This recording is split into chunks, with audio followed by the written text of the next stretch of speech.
This is Dr. Menije. Welcome back to another episode. In this week's episode, I will be talking to you on how to manage your thoughts.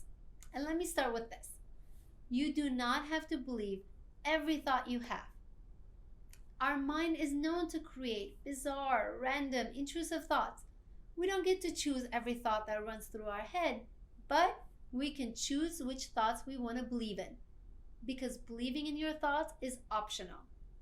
I know I shared this principle with you in my past videos, but let me review it one more time.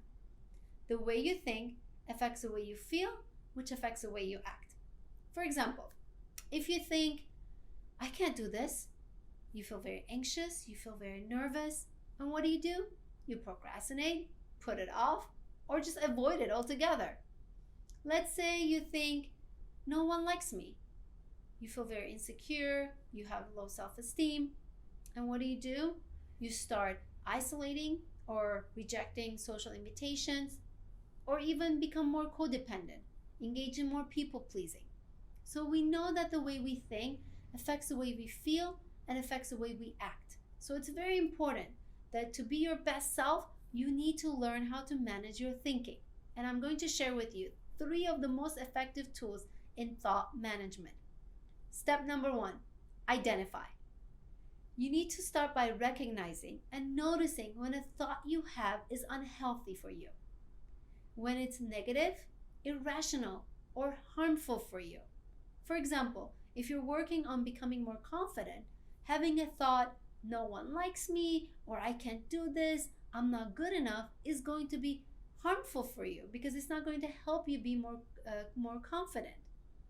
This doesn't mean that you are judging yourself for having the thought.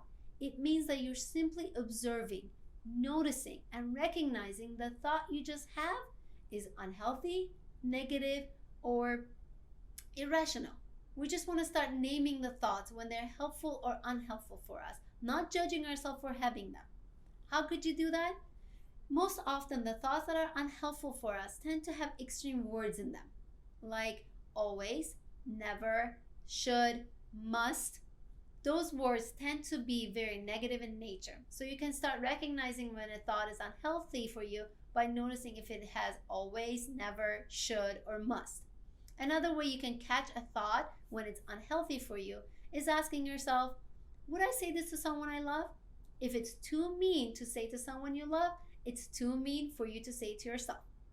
Step number 2, challenge. Once you recognize that a thought is unhealthy for you, you really want to work on challenging the thought because you want to start testing the accuracy of your thought. The truth is, we tend to believe most thoughts we have automatically because they're such inner processes, our internal experiences. We don't recognize that we had the autonomy to step back and look at a thought and be able to challenge it. Challenging means looking for evidences for or against a thought. Here's an example. Let's say you're at work and you got a new assignment, new project, and you have a thought that says, I can't do this. I don't know how to do this. What I want you to do is I want you to step back and I want you to look at your past task, past accomplishments at work. It doesn't have to be the same exact work, the one you just got assigned, just similar works. And I want you to look for ways that you have accomplished this project in the past. You're looking for evidences that you can do this, that you have the skill and the talent and the strength to accomplish this new project. When you start having these evidences against your thought, you start to realize that they are not very true. This negative, unhealthy, harmful thought is not accurate, is not true. And that brings me back to my 3rd tool. 3rd step is reframe.